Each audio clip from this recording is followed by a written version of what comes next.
whenever you make a call. If you want a revolution, I'll really give it to y'all. In the upper left, in the red, he is Acer MMA. Ooh, matches the mouse pad matches the sweatshirt. Oh, that's nice. In the bottom right, in the purple, Yo Flash Whoops Parting. Yeah, man, I think Parting will have some sort of cheese ready for this map, to be honest. That third base is a little bit far away. I want to see MMA go Reaper expand into Maru style. just That's play what I wanna super see safe, here. defend. Well, well, more like aggression. The thing is like no third CC, you know, just like constant Marauder Marine medevac and like try to put that pressure on, because it looks like you'll go CC first, but on this map you look like that third base seems pretty far away. I'd love to see Parting try to hold on against a Maru style here. I think that'd be very tough to deal with. Probably throughout most of this season, these players did not prepare on this map very much. No, certainly. So most people just vetoed it. Yeah. So. A lot of people would just put that on the veto list, and they were fine with the rest of the maps that we had. By the way, looks like just one gas so far for Parting. We'll see if you do a one gas expand against a CC first. That's like kind of the furthest ahead a CC first can get you against Protoss in just build orders, because they don't have any chance to punish you in any way with anything like a super fast Oracle, and obviously their Nexus is just normal speed. But anyways, it'll take a minute for this to really get going. So I do want to mention that I still haven't yawned, and I think that you're nothing but a tool, a shill, if you will, of the yawn propaganda. The yawn propaganda in this yeah. world. I'm sorry. Yeah, there's like you are a tool of the man to keep us down with yawns. I'm one of the way that oppressors. you're like, well, man. no, it's Yawns are contagious. You're trying to create some sort of fear-based yawn epidemic by telling people this is a contagious thing, and wow. Yeah, I think it's actually messed up. You saying I'm part of yawn culture? Is that what it is? This is horrible. You're part of yawn culture. I can't believe this. You and, well, I guess Todd is too, right? Because his name is Yawn. Oh man, well this game. And you were both born in France. I think that I'm actually getting it down to We're getting to the yawn Illuminati right here. Yeah. By the way, did you see that documentary I recommended that you see? No, I haven't seen that yet. I saw this documentary about Lance Armstrong called "Stop at Nothing." I had no idea how crazy that the blood doping and the EPO stuff was. Whoa. Yeah, I have no idea. Actually, I'm gonna have to watch it. He's a CC. Oh my God, you have to imagine. Okay, Super intel. Wow. Yeah, I did not think he was going to get in there. It's really important to see the two racks too, because a lot of people try to go factory right after that too. Yeah. So Parting's going to have should have a fairly good tailored response to this. Yeah. I mean, I want you to know, like, imagine a parallel universe, okay, where 15 years ago all the Brood War players made millions of dollars, okay? Okay. There was one Brood War player who won everything, right? Are you about to accuse Splash of something? Imagine, no, but imagine, I'm talking about like globally, right? Now imagine if that player was Testy.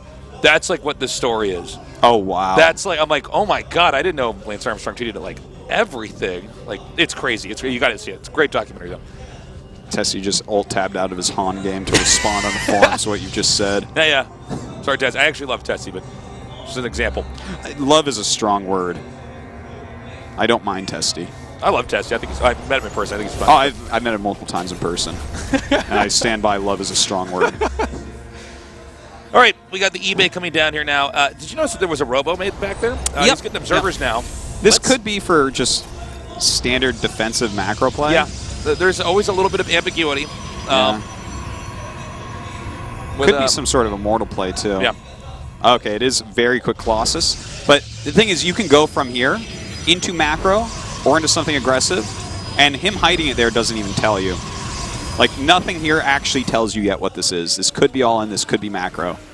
The thing is, the macro doesn't really fit Parting, nor does it truly fit this map, I don't think.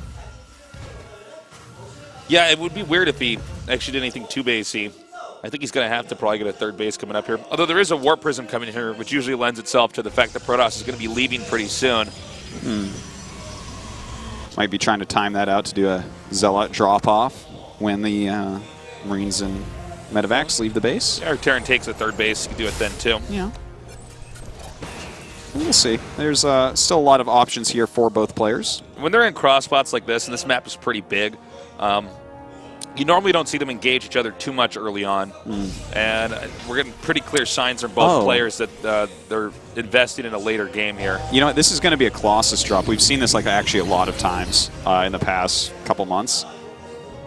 I think it will be. Yeah, he's hiding the Prism. Okay, this is going to be a Colossus if you hide the Prism drop. by that, then it's a Colossus drop. And this you have is the two key parts of the tech tucked away. It's kind of funny because we saw a PVT on this map, and it was a Colossus drop game.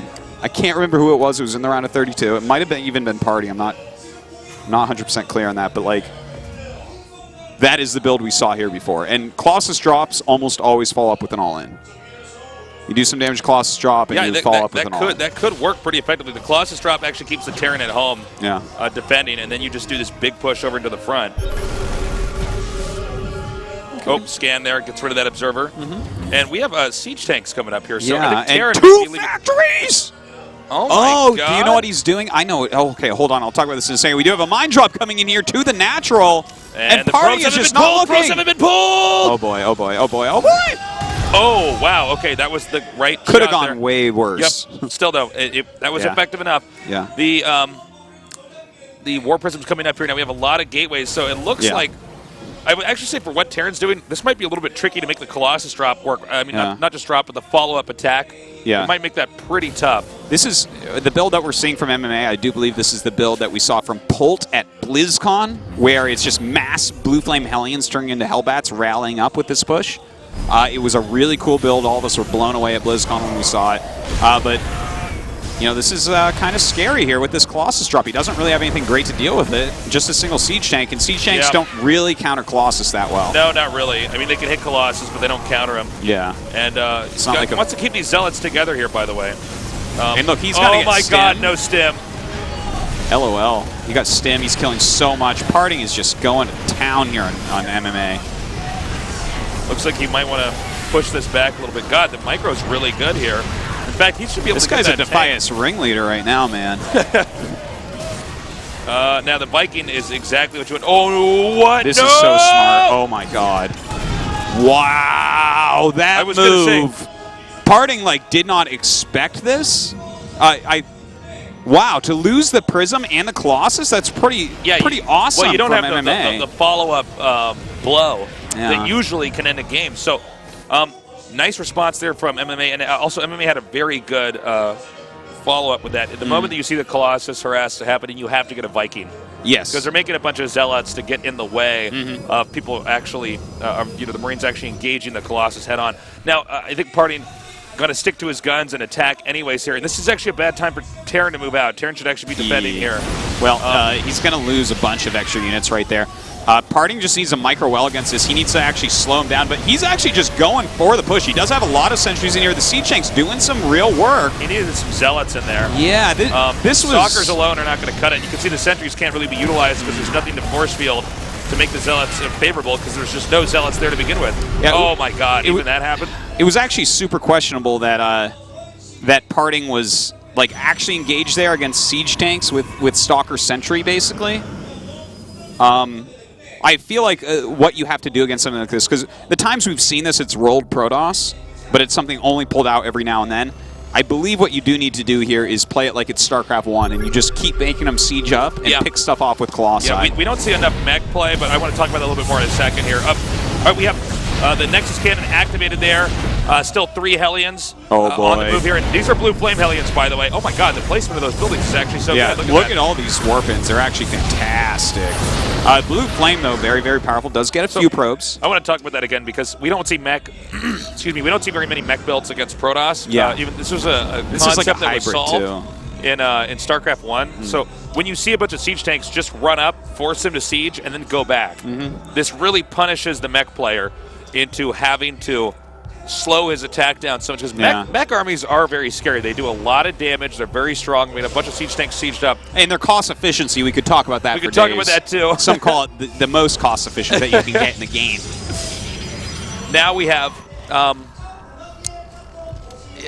the time being a meching territory. This is a bit more of a mobile mech. Yeah, this is like it's like a hybrid mech. Yeah, it's like a hybrid mech, but it's still close enough to mech. I think what you need to do against something like this, like if you can get to Sidestorm, that's fantastic. But remember, like you can't fully upgrade things with this. You're not going to be as mobile as a Terran normally is.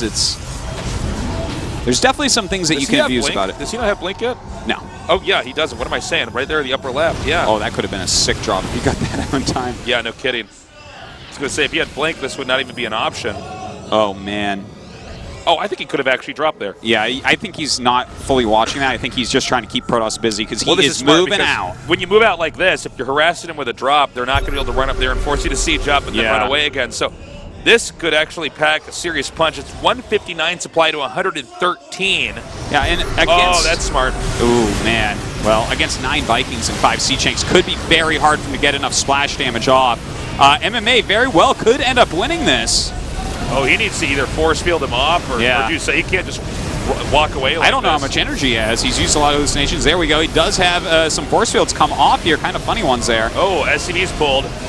GG. 1-1. All right. This game was actually really, really cool. Nuke the stars. See, they got GSL coins. Bam. I believe that guy was an old YouTuber that put up Pro League bots or something like that, if I recall correctly. Oh, really? What if he's not and he's like, oh, what? Pretty sure. But anyways, that strategy is something that we did see at BlizzCon, something that I believe Jockg did before, Polt has done before, and now MMA has pulled out. Very cool. Parting did a lot of damage early on, which was nice. And then, you know, he lost that Warp Prism and Colossus. Yeah, that was a huge deal. And then, like, he didn't block the harassment all that well. And I think one of the biggest problems is that actual full-on engagement. If he just goes up there, makes some siege, kills some stuff, and just like does this game where he like never lets him get across the map without sieging a million times with Colossus plus that many sentries, you can't even chase because he's got like 6 sentries. Because he just force fields off, kills half your stuff, you lose. The sentries actually never had a role in that game. Yeah, he did. He used them funny. Almost like Parting was making a unit composition against the wrong unit composition. It's like he was trying to counter something that MMA just was not doing. Well, I feel like even he had the tools to do it, even with that unit composition, but just kind of like I like that it was all ranged units to make the Hellbats much worse, right? I like that he had the sentries to section off the small bits of bio from the siege tanks and pick things off, but you know, losing that first Colossus and Warp Prism and losing the second Colossus plus a bunch of Stalkers and Sentry energy in an actual front-on engagement, I think both those moves were really, really bad by Parting. I agree. I think he might have been a bit frazzled after the loss of the Colossus and the Warp Prism. Yeah, because he was actually microing that. He was watching that happen. That wasn't something like his computer screen was somewhere else on the map. We saw him actually click it and grab it and pull it. Yeah, he as it was burrowing. Yeah, it was a little bit weird. But yeah, I think he just like kind of lost track of what was going on there. I'm not even sure what map number 3 was now. I'm actually... was it King Sejong? No, it wasn't King Sejong. Let's see. Overgrowth is last. Catalina is second last. Merry-Go-Round is 4th, I believe. King Sejong Station might be 3rd. We'll see here. We were so excited by Iron Fortress, I didn't actually pay much attention to the rest of the map. We'll see. None of the maps matter. These guys tie. The finals is 3-way free for all. Well, Artosis, this is going to be a fantastic series. I believe MMA has requested additional time to speak to his coach. Yep, it's Crank in there from Axiom. One of his teammates, I'm not sure. Yeah, Crank is like a playing coach, basically. Okay, never mind. They got enough. That's why we had a little bit of a delay. But it looks like MMA, they talked out whatever they needed to discuss. It's Deadwing. Oh, yes, of course. But yeah, of course, MMA on Acer. Not Axiom, but always good friends, Acer and Axiom, it seems. Yeah. They seem to have a good, I don't know, alliance, just, you know, there's some friendship there. Crank is actually one of the only streams I really regularly try to tune into. Yeah. He's a really smart player. I just tuned into Winter Stream to see that dog, man. Oh, yeah? Someone told me that was actually a gift. Now I feel like such an idiot because like I've only watched it like just briefly. Like I have like streams on in the house. You know what I mean? Yeah. Like I'm cleaning up. So someone's like, "That's a gift, Tasteless. Can't you tell?" And I like watch it. I'm like, "Oh yeah, that is a gift." I just never played close attention to it. You're so funny. All right, game number 3 is ready with MMA.